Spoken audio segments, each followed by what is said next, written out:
नमस्कार दोस्तों। मैं हूं नवीन शर्मा, आपका अपना केमिस्ट्री टीचर। आज हम लोग D and F block elements का पार्ट 3 डिस्कस करेंगे, और जिसमें हम लोग बात करेंगे जो बची हुई जनरल कैरेक्टरिस्टिक्स हैं जो हमारे पास है। Magnetic properties.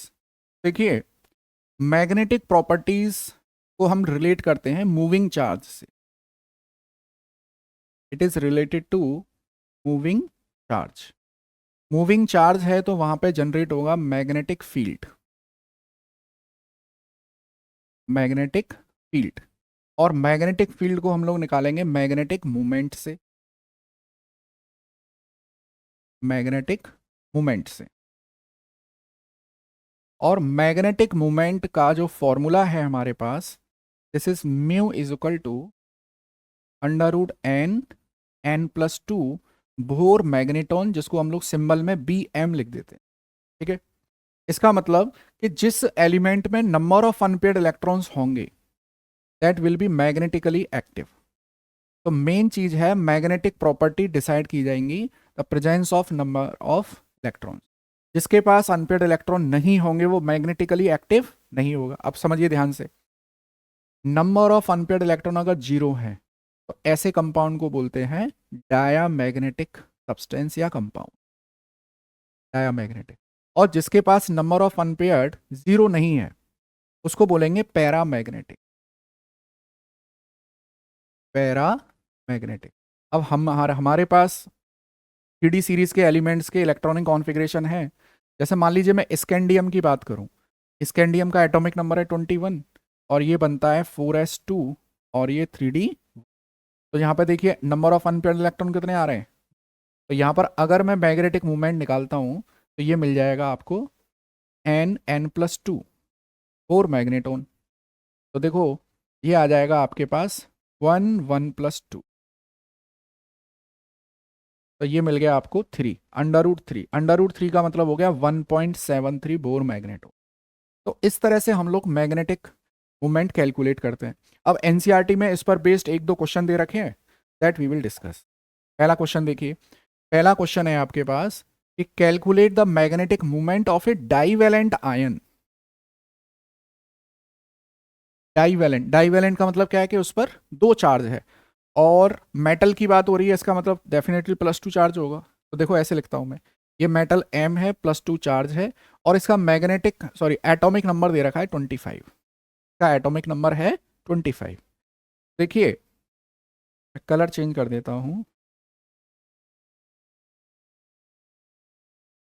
Magnetic atomic number 25। तो मैं इसका अगर इलेक्ट्रॉनिक कॉन्फ़िगरेशन लिखूं तो ये बनेगा आर्गन 18, दिस इज 4s2, और 3d5 में ऐसे लिख देता हूं। देखिए 1 2 3 4 और ये 5। तो n number of unpaired electron कितने आ रहे हैं, 5 आ रहे हैं।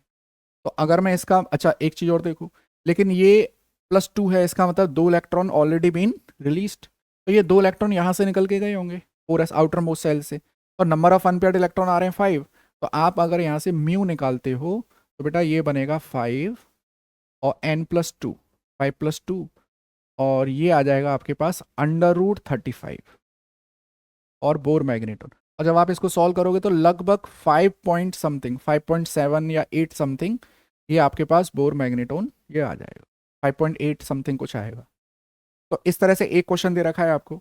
और देखें आपकी एनसीईआरटी में मैग्नेटिक मूवमेंट से रिलेटेड ये इंपॉर्टेंट क्वेश्चन दे रखा है। और एक अगर किसी के पास अनपेयर्ड इलेक्ट्रॉन नहीं है तो वो डायामैग्नेटिक कंपाउंड होगा, और अनपेयर्ड इलेक्ट्रॉन है तो वो पैरामैग्नेटिक कंपाउंड।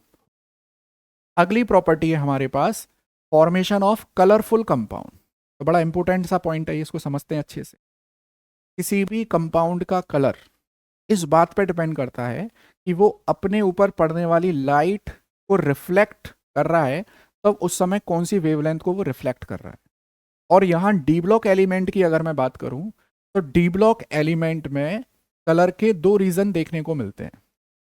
एक तो आता है डी डी ट्रांजिशन, ये डी ब्लॉक एलिमेंट्स की बात कर रहा हूं मैं पर्टिकुलर। और एक दूसरा कॉन्सेप्ट आता है charge transfer complex. Charge transfer complex. ठीक है, देखिए डी ट्रांजिशन का मतलब क्या है इसको समझते हैं।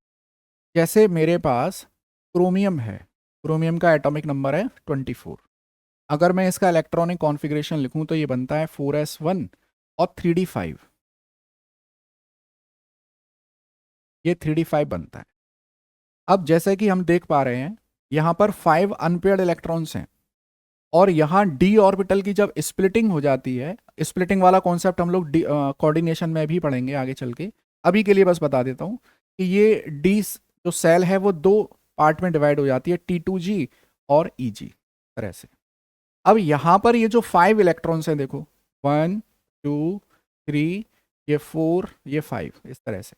अब ये 5 इलेक्ट्रॉन यहाँ से जंपिंग करते हैं, मतलब डी से डी में ट्रांजिशन करते हैं, इस वाली डी से इस वाली डी में ट्रांजिस्ट करते हैं, और जब ट्रांजिट करेंगे थोड़ी देर बाद वापस लौट कर आएंगे तो एनर्जी रिलीज करेंगे, जो वेवलेंथ हमको दिखाई देगी वो उसका कलर होगा। इस प्रोसेस को बोला जाता है डी ट्रांजिशन। और अगर किसी एलिमेंट में सारे पेयर्ड इलेक्ट्रॉन है, वो पेयर्ड इलेक्ट्रॉन कभी भी जंप नहीं करते हैं, वो ट्रांजिशन नहीं करते हैं। जैसे समझो मेरे पास जिंक है, जिंक का एटॉमिक नंबर है 30, तो बेटा ये बनता है 4s2 और 3d10, इस तरह से 1 2 3 4 5 6 7 8 9 और ये 10। यहां पर कोई भी अनपेयर्ड इलेक्ट्रॉन नहीं है, नो अनपेयर्ड इलेक्ट्रॉन, तो नो डी ट्रांजिशन, इसका मतलब no colour, no d transition.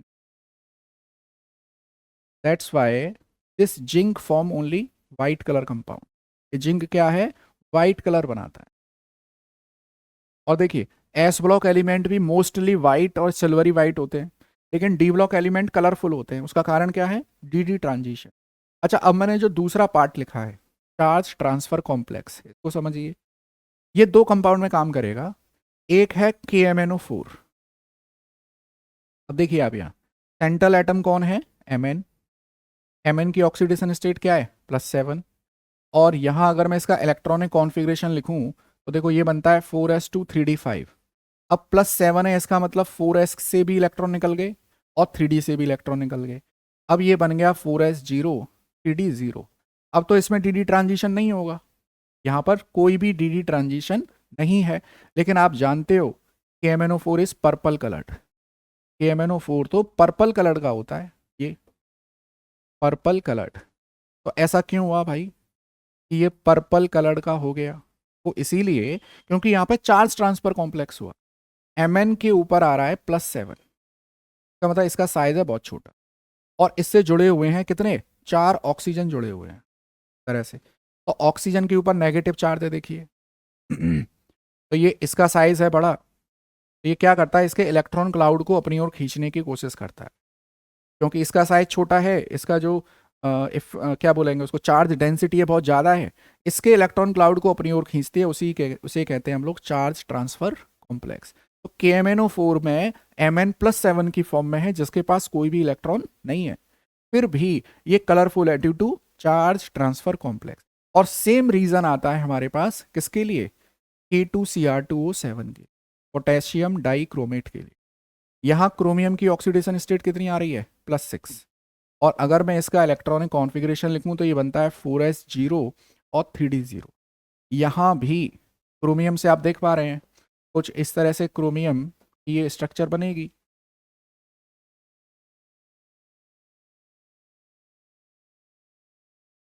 तरह से तो ये इलेक्ट्रॉन क्लाउड को क्रोमियम अपनी ओर खींचता है, this is charge transfer complex.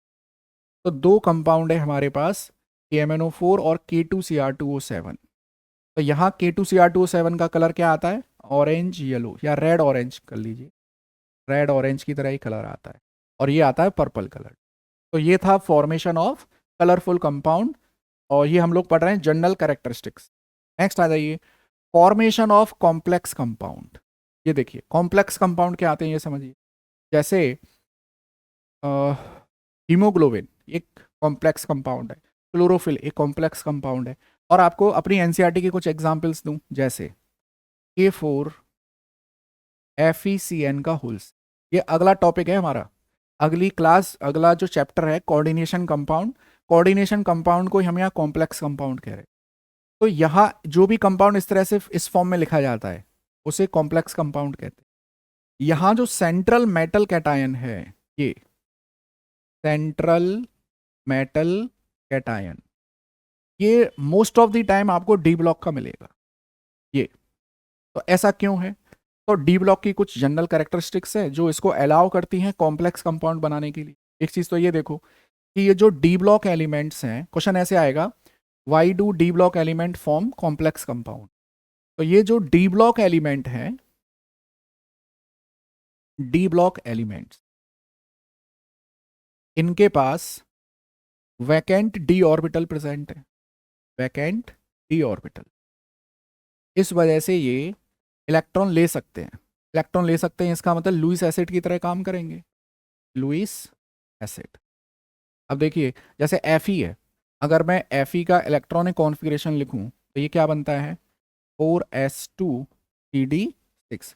अब आप देख रहे हैं 4p खाली पड़ा है, 4d खाली पड़ा है। तो ये जो d खाली पड़ा है ये इलेक्ट्रॉन लेने के लिए ही तो पड़ा है, और जो साइड में ये जुड़े हुए हैं Cn, ये अपने इलेक्ट्रॉन 4d में रखने की कोशिश करेंगे। तो एक्चुअली में जो वैकेंट डी ऑर्बिटल है वो लिगेंड्स के इलेक्ट्रॉन को एकोमोडेट करने के लिए बनी हुई है।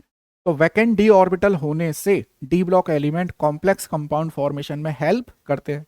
दूसरा, इनका हाई न्यूक्लियर चार्ज होता है, हाई न्यूक्लियर चार्ज। क्यों? इनका साइज छोटा है, एस ब्लॉक से छोटे साइज के है, atomic size, high nuclear size, high nuclear charge, high nuclear charge.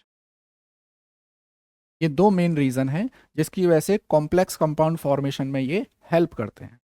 Next आते हैं हम लोग कैटेलिटिक प्रॉपर्टीज। कैटेलिटिक प्रॉपर्टीज सबसे पहले, आप जैसे आपने केमिकल काइनेटिक्स पढ़ाई है फिजिकल केमिस्ट्री में, कैटलिस्ट क्या है, एक ऐसा केमिकल सब्सटेंस जो रिएक्शन के रेट को ऑल्टर कर देता है, या तो बढ़ा देगा या घटा देगा। कुछ ऐसे देखो, जैसे मेरे पास ये नाइट्रोजन, ये हाइड्रोजन, और ये हमने बना दिया अमोनिया, और हम यहाँ पर एक कैटलिस्ट यूज करते हैं आयरन। और ये जो कैटलिस्ट है मोस्ट ऑफ द टाइम हम लोग डी ब्लॉक के कैटलिस्ट यूज करते हैं, डी ब्लॉक के मेटल यूज करते हैं। वो अच्छा, यहाँ पे आयरन का काम क्या है देखो, आयरन का काम है कि आयरन अपनी सरफेस पर इन नाइट्रोजन और हाइड्रोजन को क्या करेगा, एकोमोडेट कर लेगा। ये मान लीजिए ये नाइट्रोजन है, ये हाइड्रोजन, ये नाइट्रोजन, ये हाइड्रोजन, ये नाइट्रोजन, इस तरह से इनके मॉलिक्यूल जो है इनकी एक्टिव साइट्स पर आ जाएंगे। अब इनके बीच में होगा लड़ाई झगड़ा, लड़ाई झगड़ा होगा तभी तो कॉलिजन होगा, तभी तो प्रोडक्ट बनेगा। तो एक्चुअली में ये सरफेस किसने प्रोवाइड करी, प्लेटफॉर्म किसने दिया, कैटलिस्ट ने। और कैटलिस्ट आपने केमिकल काइनेटिक्स में पढ़ा होगा कि एक एक्टिवेटेड कॉम्प्लेक्स का बनना जरूरी है। वो एक्टिवेटेड कॉम्प्लेक्स बनाने के लिए कैटलिस्ट अपने इलेक्ट्रॉन्स भी उनको दे देते हैं टेम्पररीली। तो एक्चुअली में जो डी ब्लॉक एलिमेंट्स हैं उनके पास ये सारी क्वालिटी हैं। क्या क्या क्वालिटी हैं देखो डी ब्लॉक एलिमेंट्स के पास। सबसे पहले तो इनका लार्जर सरफेस एरिया है, लार्जर सरफेस एरिया, जिससे कि एक्टिव साइट्स ज़्यादा होती हैं इनके पास, लार्जर सरफेस एरिया। दूसरा, इनके पास वेरिएबल ऑक्सीडेशन स्टेट है, वेरिएबल ऑक्सीडेशन स्टेट, क्योंकि हम जानते हैं 3D सीरीज में 4s और 3D इन्वॉल्व है। इनके बीच में एनर्जी गैप बहुत कम है, एनर्जी गैप बहुत कम है, इस वजह से ये वेरिएबल ऑक्सीडेशन स्टेट आसानी से शो कर लेते हैं। तो पहला पॉइंट लार्जर सरफेस एरिया, दूसरा वेरिएबल ऑक्सीडेशन स्टेट।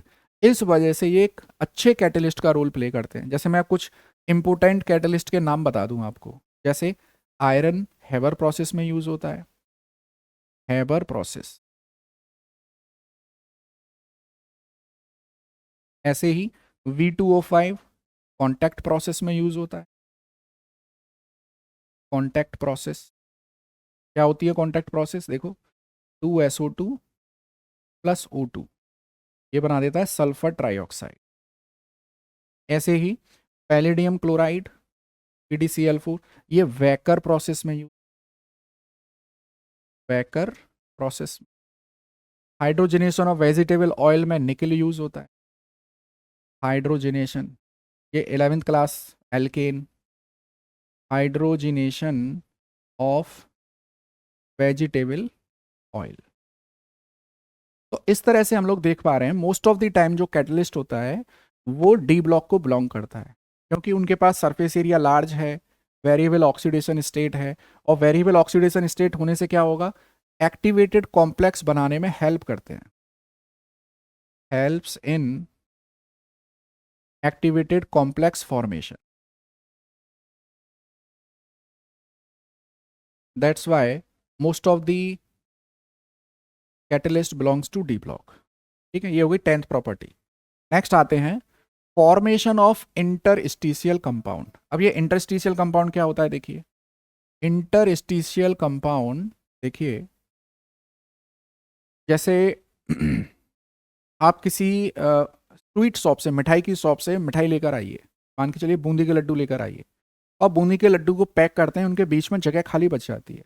अगर उस बची हुई जगह में हम काजू या बादाम फिक्स कर दें तो वो है इंटरस्टिशियल कंपाउंड। जैसे मेरे पास मान लीजिए ये आयरन का क्रिस्टल है, आयरन के एटम्स क्लोजली पैक्ड हैं, लेकिन फिर भी इनके बीच में आपको गैप दिखाई दे रहा है।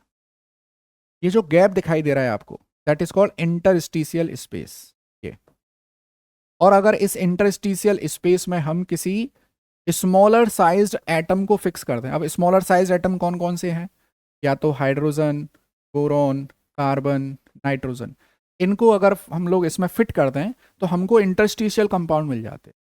तो इसकी डेफिनेशन क्या बन गई, in d block elements atoms are closely packed, between them among them some space are still left, और उस स्पेस में अगर हम स्मॉलर साइज एटम्स को डाल दें तो हमें इंटरस्टिशियल कंपाउंड मिल जाता है। अब आपके यहाँ पर इनकी करेक्टरिस्टिक पूछने को आती है कि write down the characteristics of interstitial compound. तो करेक्टरिस्टिक्स की अगर मैं बात करूं, सबसे पहली करेक्टरिस्टिक देखो, जब आपने इनके बीच में जो जगह खाली थी उसमें एटम्स फिट कर दिए तो इनकी डेंसिटी क्या हो गई, ज़्यादा, डेंसिटी हाई, डेंसिटी हाई हो गई इसकी, डेंसिटी हाई।